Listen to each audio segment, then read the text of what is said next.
Hello, welcome to X Chapter Channel, and welcome to Nagoya. Special episode being filmed here. I'm here for business, so thought I'd have a different view going on in the background. While I've been here and before this, I've been sort of crowdsourcing this topic and asking acquaintances and friends of mine who have lived in Japan for a long time what things they've had difficulty getting used to living here, despite being here for a long time.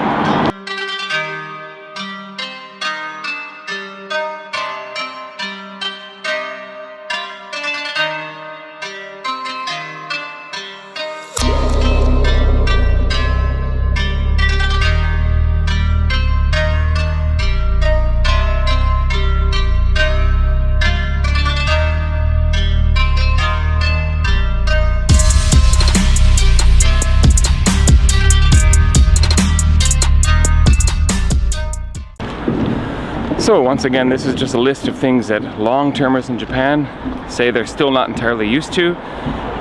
Now, clearly these things aren't bad enough that they decided to leave because they're still living here, but I think anytime you live in a foreign country, there's going to be things that are not exactly the way you would want them to be, but, well, I think that that's anywhere you live, even if you're in your own country.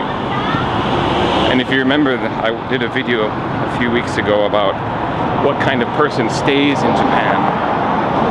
And myself and my friend who I interviewed for that video, basically we were talking about how those things, those little things that you maybe have trouble getting used to or having trouble understanding, they're not so great that it makes you want to leave. So yeah, I don't mean this video to be some kind of criticism of Japan in any way.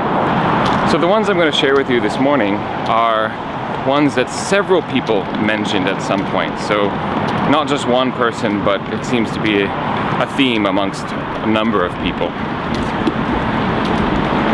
So what are the sorts of things that are difficult for at least a small number of foreigners to get used to in Japan?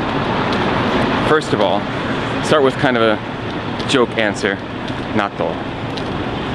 Natto, as you know, is the sticky, slimy, fermented bean concoction that Japanese always ask foreigners if they can eat, and then nod wisely when the foreigner says, "No, I don't like it."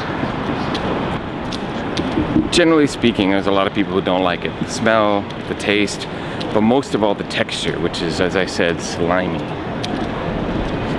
Okay, so I say that natto, the first answer, is a bit of a joke. And it's a joke for two reasons. A, well, it's just a stereotype, right? So it's kind of fun for that.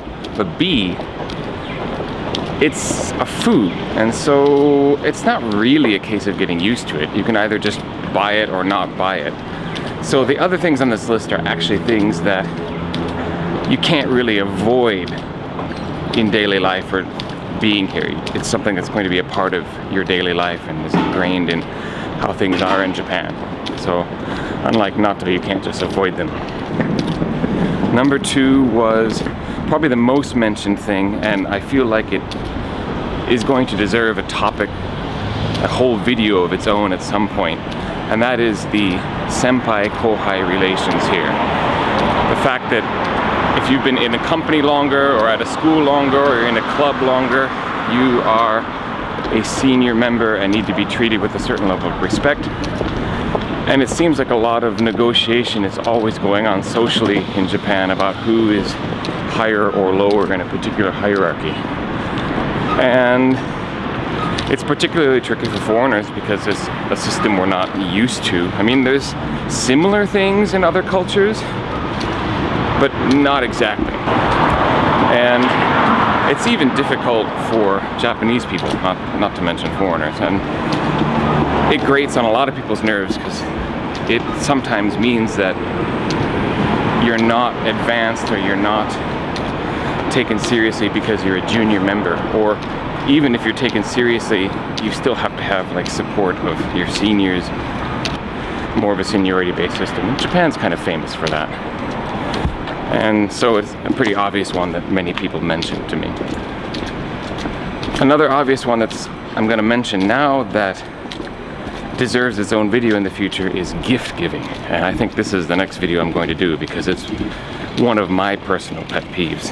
And it's just that gift giving in Japan carries obligations with it that don't really occur, at least in my particular American culture. I talked to an American colleague of mine who said, well, I kind of recognize it because I come from a big Italian family, and some of the things with gift giving in Japan are actually very similar to dealing with gift giving if you have an Italian family, Italian-American family. So I guess it depends on who you are and what your particular background is, but I'll get into that topic more in depth in my next video. The next one that got mentions from several people is the weird juxtaposition of high technology and very low technology. Famously, you've got the wonderful Japanese toilets that have the washlet and heated seats and everything else, and then you've still got pit toilets that you find here and there. And people who have those heated toilets in their homes maybe don't have modern insulation in those homes as well. So a lot of housing design in Japan has seemed to be quite a ways behind. Another one is everyone, of course, has smartphones and tablets, and that technology is very, very prevalent, of course, but Japan is still a country that loves using fax machines. And I think it's because Japan is still a country that really believes in paper.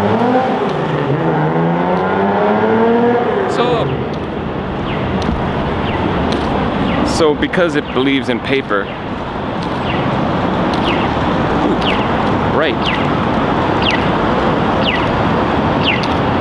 because it believes in paper so much and having paper trails and putting paper into binders and keeping it for perpetuity, I guess fax machines still make sense here in that regard. I have an acquaintance who worked at a city hall, and at the end of each fiscal year they would take all of the paperwork that they collected from the people who lived in the city, tax information, residence information, whatever, and they would put it into these huge binders and it would end up in a storehouse. And he innocently asked one year, do you think this will ever be digitized? And they looked at him like he was some kind of heretic. So yes, the need to stamp papers and sign paperwork and pass paperwork around is so strong here that things like the fax machine aren't going anywhere anytime soon. Finally, despite young people being pretty much like young people anywhere else, they're into downloading, watching their videos on YouTube, other streaming services on their phone. Even so, Japan is full of used DVD and CD shops. And I hadn't really thought about it until a friend pointed it out. He said he was visiting Japan from the States, and he said, what is the deal with all these used DVD shops? How come they're everywhere? And he had a point. I haven't bought a DVD in years, and I don't know what market is keeping those places afloat, but I guess there is one because they're still pretty prevalent. The final one that I'm going to talk about is primarily social, and that is people who don't know you not knowing what to do with you. It's when you go into a restaurant and they don't know what language to use with you, or you ask questions in Japanese and then the staff will direct their answers to the Japanese or Asian looking person that's with you rather than answer you. It happens to me all the time. It happened to me yesterday, actually. I was with a friend who's actually Chinese American, and we were just at a restaurant, and I asked the staff something about the menu, and they directed the answer to my friend, who's like, well, our Japanese is about the same level, so why don't you just answer his question to him? That happens a bunch. the perennial empty seat next to you on the train.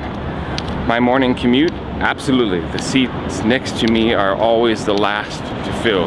They will fill up because people want seats, but if there's another one available, they're gonna sit there before they sit next to me. And I don't know if it's, for that, I don't really judge too harshly. I don't want to call it xenophobia or anything like that. I feel more like it's a fear that I'm going to strike up some conversation in English with them, and they don't want to have to deal with English on their early morning commute. So a bunch of people have mentioned that as a particular thing that was a little bit difficult to get used to, because you feel a little bit ostracized, right? People don't direct their answers to you. They don't know how to treat you at first. Should I speak to this person in English or Japanese? And then finally, yeah, that empty seat next to you. Oh, they don't even want to sit next to me. How does that make me feel? All right. I want to thank you very much for watching, and I hope to catch you on our next video. I put them out every Friday. Here are some lovely shots of Nagoya to see you out, and I will catch you on the next one. Like and subscribe if you enjoyed it. Thank you for watching.